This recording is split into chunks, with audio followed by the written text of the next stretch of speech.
All right, so our third and final country here in the Caucasus is what's going to be called Azerbaijan. It is located, if we go once again back up to the map, it is located on the western shore of the Caspian Sea. So is it landlocked? Well, technically, no, because it does border on a body of water. However, Caspian Sea is the world's largest inland body of water in the world, which is a fancy way to say, hey, it's a great big lake because it does not go out to anywhere. So, yes, it does have access to water, but no, it doesn't really benefit it. About half the population is still considered rural today. They're going to be herders, they're going to be farmers, and they're going to be doing very, very basic types of things. Yeah, you do see some cash crops in there, but there again, they don't really have a border that's going to allow them easy access to exporting things.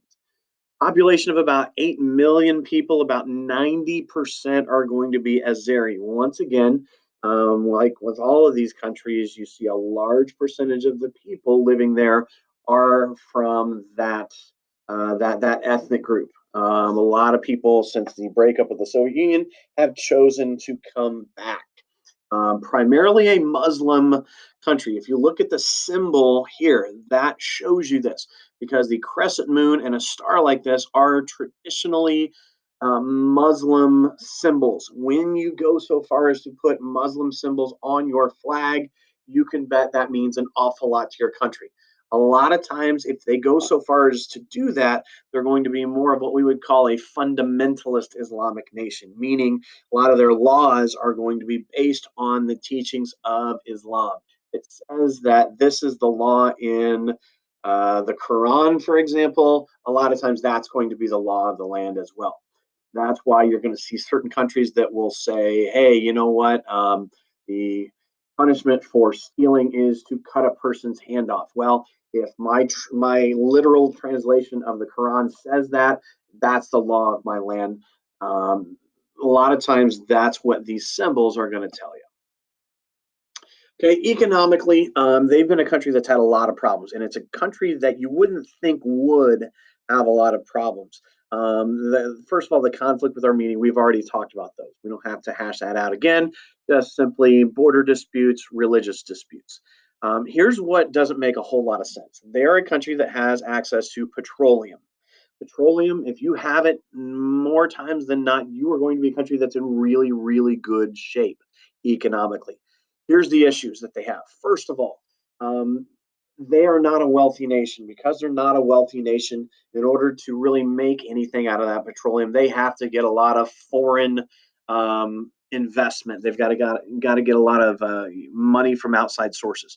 Now, there isn't a lack of people out there in the world who are wanting to put money into the exploration and finding of oil. It's a product that brings in a lot of money. The problem here is that it's also a place that has frequent earthquake activity. If I'm going to invest in oil, do I want to invest in a place where I know that earthquakes are going to happen and are going to damage a lot of the equipment?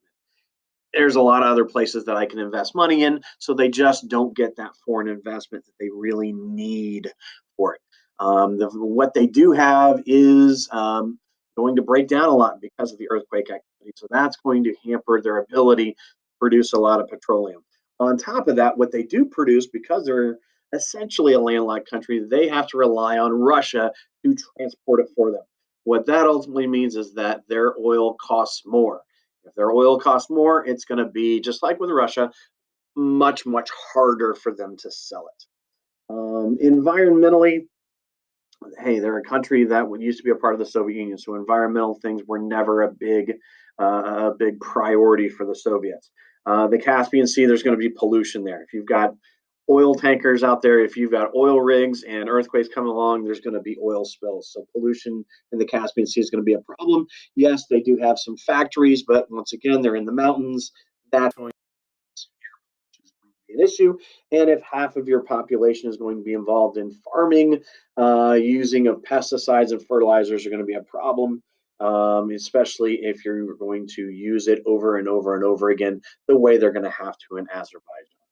So they've got some opportunities, but they've got some big problems with that. That concludes everything that you need to know for right now about the Caucasus.